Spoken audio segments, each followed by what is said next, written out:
Pada hari ini kita melanjutkan kitab Riyadhus Shalihin, yaitu masih tentang di bab tanya bertanya masalah yang ada di dunia ini maupun yang ada di dalam benak pikiran yang mengganjal, sesuatu yang mengganjil, sesuatu yang tidak dapat dipikirkan, sesuatu yang belum ketemu jalan keluarnya, sesuatu yang membingungkan, sesuatu yang membuat penasaran, sesuatu yang membuat kita jadi bimbang.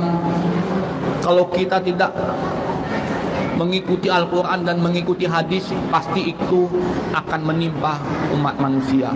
Pasti bingung, bimbang, was-was, ragu, apalagi tidak percaya diri.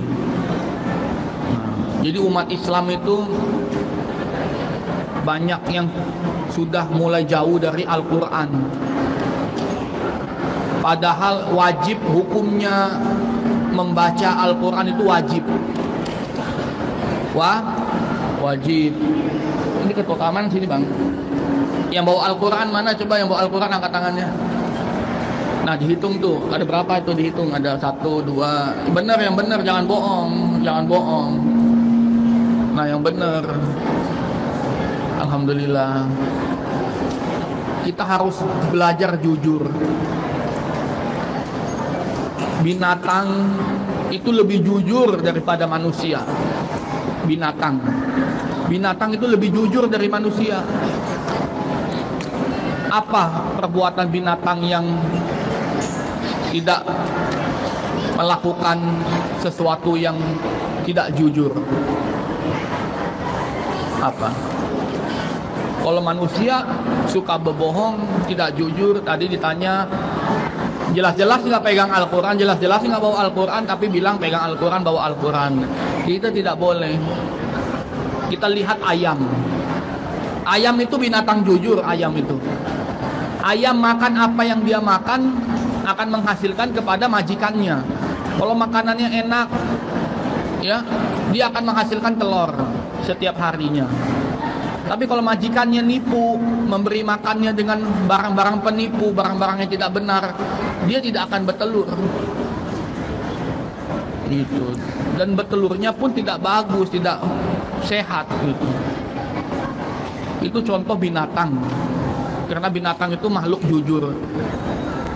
Terus kita sudah mulai melupakan Al-Quran, tidak mau membaca Al-Quran dan menghafalnya. Sedangkan dalil-dalil itu semuanya dari Al-Quran. Kalau kita tidak baca Al-Quran, kita tidak membaca hadis, kita pasti akan disesatkan oleh manusia. Pasti itu. Pasti disesatkan oleh manusia. Karena manusia itu menyesatkan dan sesat. Manusia itu sesat dan menyesatkan, kecuali orang yang memegang Al-Quran dan membaca Al-Quran dan menjalankan apa yang diperintahkan oleh Al-Quran dan hadis. Itu selamat dia. Itu selamat. Orang yang selamat. Contoh, orang kafir kaya, banyak orang kafir kaya, atau orang Islam yang gak baca Al-Quran kaya. Kata siapa? Memang kaya itu kebahagiaan. Belum tentu orang yang kaya itu bahagia. Banyak orang kaya gak bisa tidur, mesti minum obat biar bisa tidur. Karena terlalu banyaknya masalah, terlalu banyaknya dosa-dosanya yang mereka kerjakan. Cuma kita nggak tahu, kita lihatnya aja keren, mobilnya bagus, rumahnya gedong.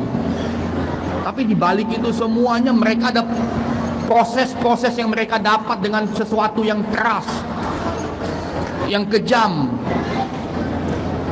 yang seram.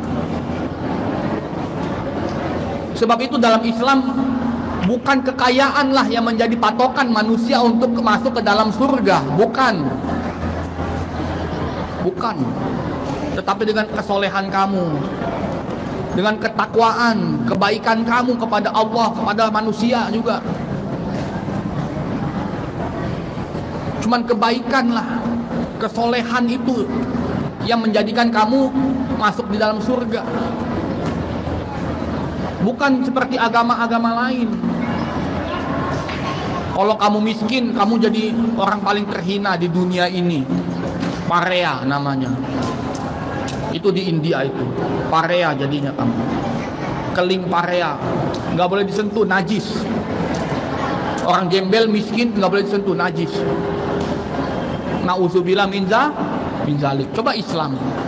Enggak.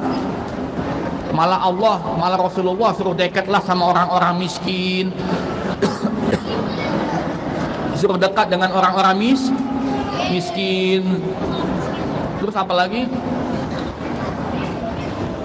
Apalagi tadi? Bicaralah dengan orang-orang miskin. Terus apa lagi? Bertemanlah dengan orang miskin. Kok begitu? Supaya kita tahu orang miskin dan orang kaya itu ada perbedaan dan perbandingannya.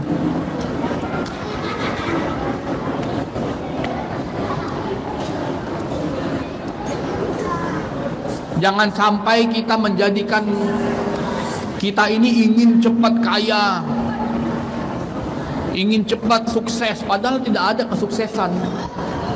Tidak ada. Oh, kamu punya rumah, punya mobil, berarti kamu sukses. Enggak. Bukan itu yang dalam Al-Quran dibilang. Sukses itu bukan begitu. Bukan begitu. Apa dalam Al-Quran disampaikan? Orang yang sukses itu orang yang ahli, yang masuk dalam surga. Itulah orang-orang yang sukses. Orang-orang yang masuk dalam surganya Allah. Siapa itu? Orang-orang yang beriman. Siapa itu orang-orang yang beriman? Orang-orang yang Islam. Siapa itu orang-orang yang Islam? Orang-orang yang menjalankan hukum agama Islam.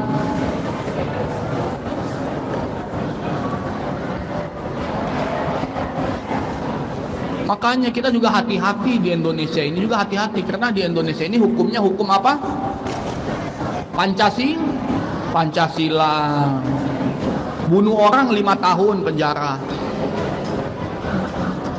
Selesai dari pembunuhan 5 tahun remisi, 2 tahun dapat potongan hukuman, besok bunuh orang lagi. Itu yang banyak terjadi. Ada lagi yang congkel matanya dicongkel karena dia megang istri orang, jadi matanya dicongkel. Atau megang cewek orang, ya cewek siapa nih? Apa urusannya? Matanya dicongkel, berantem gara-gara masalah ciwai, masalah cewek. Matanya buta akhirnya karena berantem. Kalau dalam Islam gimana tuh? Dalam Islam mata diganti mata. Kamu membutakan mata orang, mata kamu harus ganti. Gigi kamu patah, harus ganti giginya. Kupingnya putus, harus diganti kupingnya. Mati orangnya, nyawa diganti nyawa. Itu Islam. Hukum Islam. Oh, nggak usah hukum Islam. Hukum nasionalis lebih bagus. Agralistis lebih bagus. Hukum apa lagi tuh? Hukum rimba. Hukum rimba lebih bagus. Ada lagi namanya hukum PKI itu. Hukum apa namanya itu? Komunis. Hukum komunis lebih bagus. Enggak, kata siapa lebih bagus? Tetap aja ada tuh. Iya enggak? Tetap aja ada koruptornya. Tetap aja ada malingnya. Bener nggak? Coba di Arab, lihat deh di Arab tuh yang pakai negeri yang pakai hukum Islam, ada nggak orang koruptornya? Ketahuan soalnya tangannya buntung. Di sana tuh kalau yang tangannya buntung itu koruptor. Makanya dalam Islam siapa yang mencuri lebih dari 30 juta, 50 juta, potong tangannya. Makanya di Arab nggak berani. Kalau ada yang koruptor, kelihatan itu nggak ada tangan dia. Oh, berarti dia koruptor. Orang sudah tahu, ada tandanya. Makanya dalam Islam ditandain dia.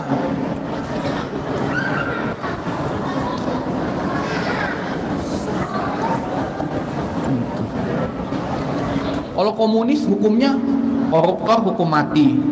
Ya bagus, hukum mati. Tapi anak keturunannya pasti balas dendam. Bapak gue dibunuh nih. Besok-besok gue mau jadi pejabat, gue mau balas dendam. Pasti ada balas dendam. Karena tidak sepantas, tidak selevel nyawa diganti dengan uang. Makanya dalam Islam itu dipotong tangannya buat menandakan ini si pencuri.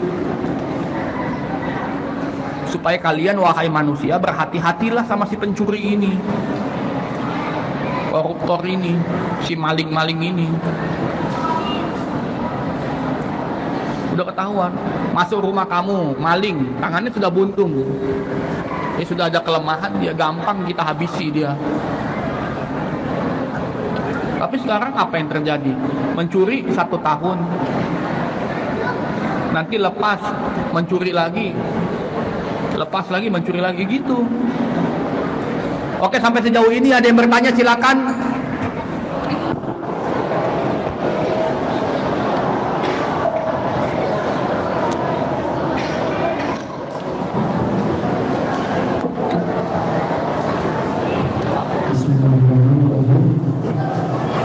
Assalamualaikum, izin bertanya. Tadi kata Abah di tafsirnya Abah surat Al-Imran ayat 79 sampai ayat 97, Abah berkata, kamu bersedekahlah yang kamu cintai, ini berat tetapi balasannya surga. Bagaimana dengan orang yang bersedekah tetapi beliau itu divideokan dari share ke medsos? Apakah itu termasuk orang yang tanpa lebih bohong atau tidak? Bang, sini bang. Oh jadi berdiri bang, berdiri aja nggak apa-apa. Oh jadi banyak orang yang pamer sini bang. Jadi ini, dengan telah Abah, kamu bersedekah yang kamu cintai, ini berat tetapi balasannya surga. Bagaimana dengan orang yang bersedekah tetapi beliau divideokan dan disebar di medsos? Ini kan dia menyedekahkan uang, dan berharga ke seseorang. Nah, yang kata Abah di sini balasannya surga. Dan ini tetapi orang ini menyebarkan di medsos. Apakah ini dia termasuk orang yang mendapatkan balasan surga atau tidak? Begini aja bang, berdiri. Kita berdialog.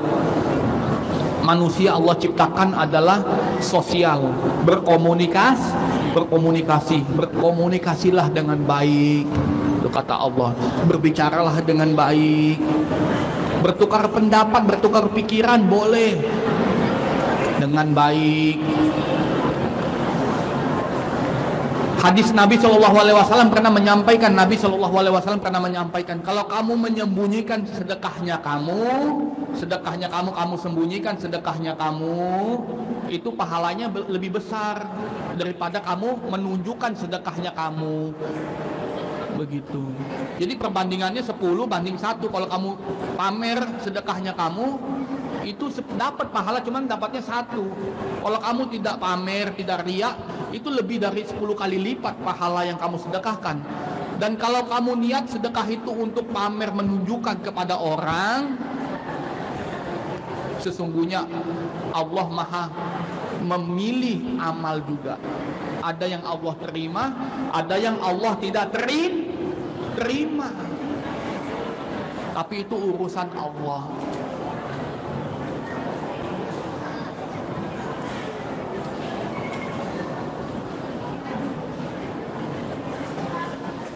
Terus tadi yang disampaikan bagaimana sedekah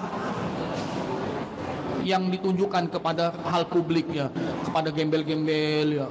Ini ngasih duit di mobil ya, nggak gayanya, atau dilempar uangnya.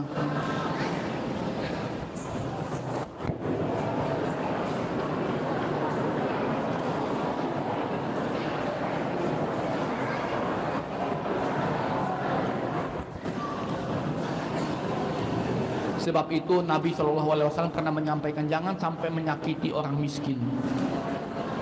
Dalilnya apa? Ara'aital ladzi yukadzibu biddin fadzalikal ladzi yad'ul yatim wa la yaquddu ala ta'amil miskin. Siapa itu miskin? Jangan menghardik, itu mengejek-ngejek, yaitu bikin dia jadi malu. bikin dia jadi sedih, bikin dia jadi galau. Tapi saya pamer, saya ngasih itu, nunjukin saya kaya, nunjukin saya hebat, supaya dia berusaha jadi orang kaya, jadi orang hebat. Itu tetap dosa. Dosa itu. Sudah jelas dalam Al-Quran, tidak boleh pamer, memberi, tapi menyakiti,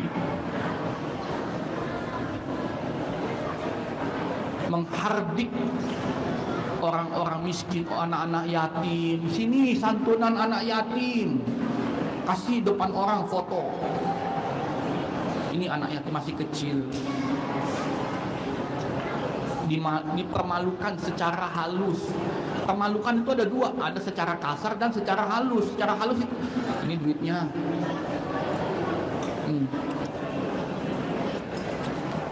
Nah itu halus, dapat duit kan?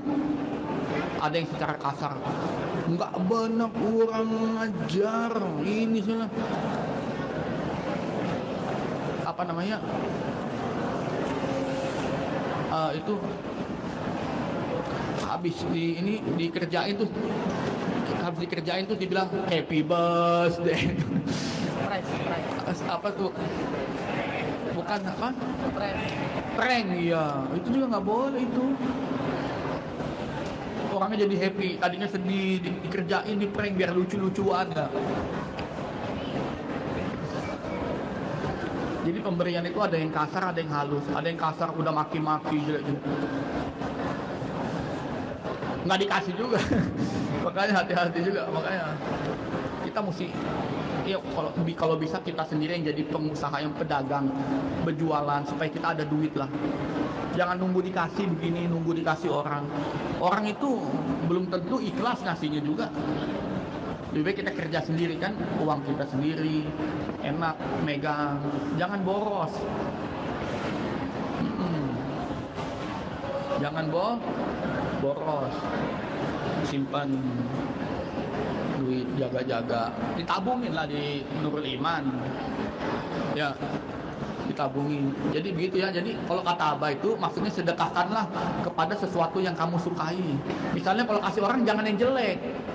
Baju, ini mah udah jelek, udah robek, udah buluk, kucel, kumel, ende kuman. Udah sedekahin aja. Nanti kita beli yang baru. Itu nggak boleh. Maksudnya begitu bang, yang kata Abah itu. Ini udah kasih aja, makanannya udah pada busuk juga. Udah sedekahin aja, kita niatkan sedekah. Makanya itu kata Abah apa, kasihlah yang baik-baik, yang bagus-bagus. Kalau kamu sedekah itu kasihlah yang terbaik, jangan kasih yang terburuk. Supaya apa? Supaya Allah itu terima amal kamu. Kalau kamu kasihnya baik, bagus, di hadapan Allah itu makanannya bagus, bajunya bagus. Oh baik kamu ya. Kamu kasih hamba-hambaku yang sholat, hamba-hambaku yang Islam itu, kamu kasih baju yang bagus, uangnya juga uang yang bagus, makanannya makanan yang bagus. Coba kalau kamu kasih makanan jelek, di hadapan Allah gimana? Atau barang-barang yang tidak bagus, di hadapan Allah nanti Allah bilang, bagaimana itu makanannya busuk, kamu kasih hambaku makanan busuk, terus barang-barangnya yang jelek-jelek, yang sudah bekas-bekas, yang sudah rusak-rusak. Kamu mau menerima tidak barang itu? Saya kembalikan buat kamu. Nanti Allah begituin di akhirat. Enggak, saya nggak mau, nggak apa-apa, buat kamu aja ya, kamu simpan. Begitu sama Allah nanti digituin. Ini makanannya saya nggak ambil sama Allah, digituin. Ini harta yang kamu kasih, uangnya kamu kasih buat sedekah, buat amal, saya nggak mau ya, kamu bawa aja. Begitu. Kamu simpan aja. Saya nggak mau ambil.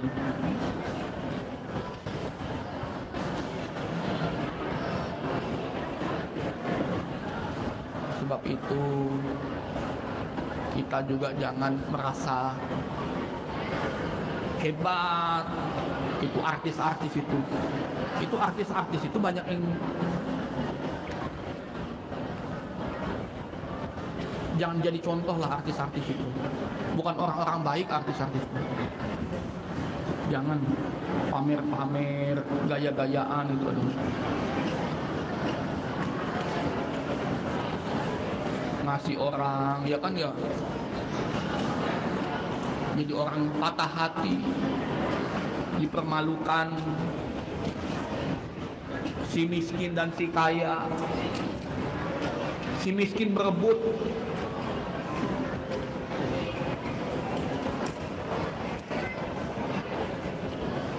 Jadi itu maksudnya begitu ya Bang ya, menghargai dan berikanlah yang terbaik dan jangan pamer. Sesungguhnya orang-orang yang pamer itu tidaklah diterima amalnya oleh Allah. Karena tidak akan masuk surga walaupun ada kesombongan setitik atau sekecil apapun. Itu. Oke Bang. Lanjut ya, makasih banyak Bang. Satu lagi ya terakhir.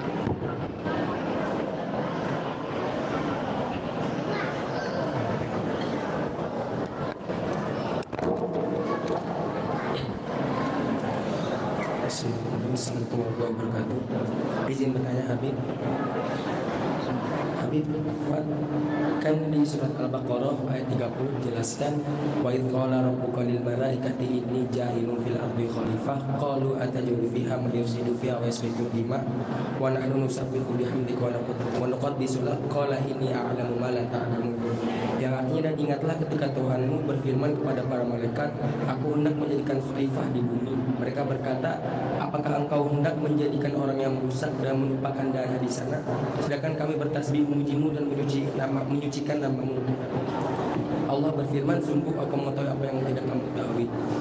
Izin bertanya Habib, di sini yang bertanya kepada Allah itu malaikat siapa Habib? Sedangkan kan malaikat sama Allah tidak beri nafsu, tapi kenapa malaikat bertanya seperti ini kepada Allah?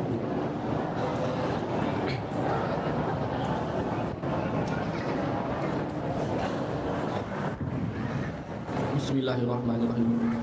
Mudah-mudahan Allah memberikan kita keselamatan.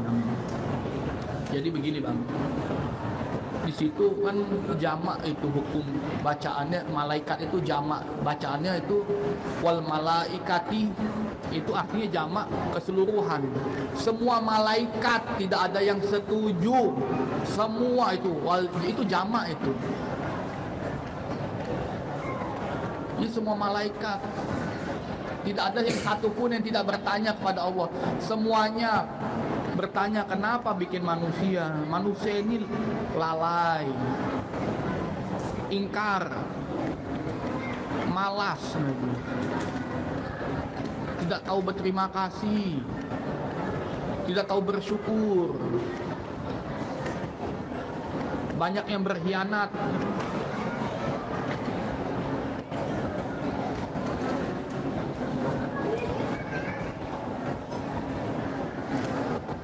Tapi kan kata Allah apa? Allah berfirman apa dalam Al-Quran?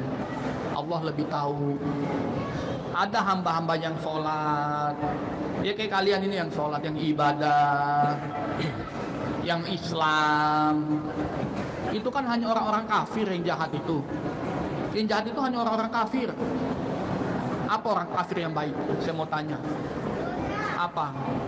Apa yang dibikin orang kafir? Apa yang dibikin yang baik, yang bagus? Apa? Jawab. Ilmu semua dari orang Islam, dari agama Islam. Diorang ambil, diorang kembangkan, bukan dari mereka kok. Listrik dari zaman Mesir kuno sudah ada. Listrik bukan si Alberto, si Contrasteso, siapa itu? Itu kan maling-maling semua itu, pemaling sejarah itu.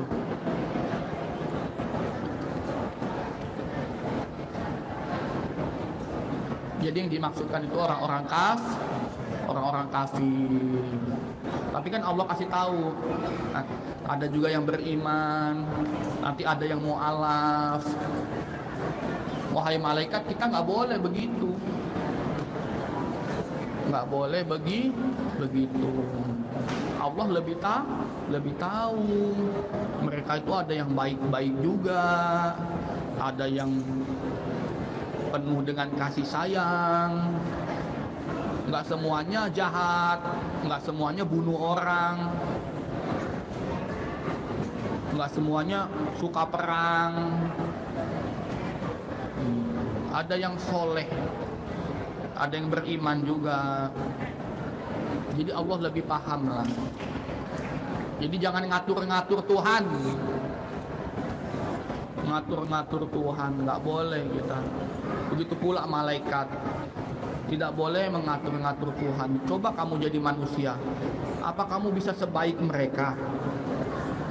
Malah malaikat yang jadi manusia malah jadi apa? Malah jadi bajingan. Namanya siapa? Ada malaikat yang namanya siapa itu? Harun wa Marut.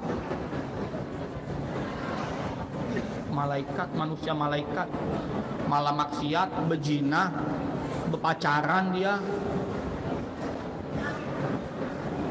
nggak bisa jaga nafsu, nggak bisa jaga kemaluannya. Makanya manusia juga jangan seperti itu. Manusia jadilah manusia yang manusiawi, yang berjalan kepada jalurnya manusia, sifat-sifatnya manusia. Jangan keluar dari sifat manusiawi. Wah, dia tidak manusiawi. Nah, jangan. Jadi begitu ya Bang, kita harus sangka baik. Kalian ini orang-orang soleh, sholat, menyembah Allah, alhamdulillah, amin. Insya Allah istiqomah. Wallahu alam biswab. Wallahu alam biswab.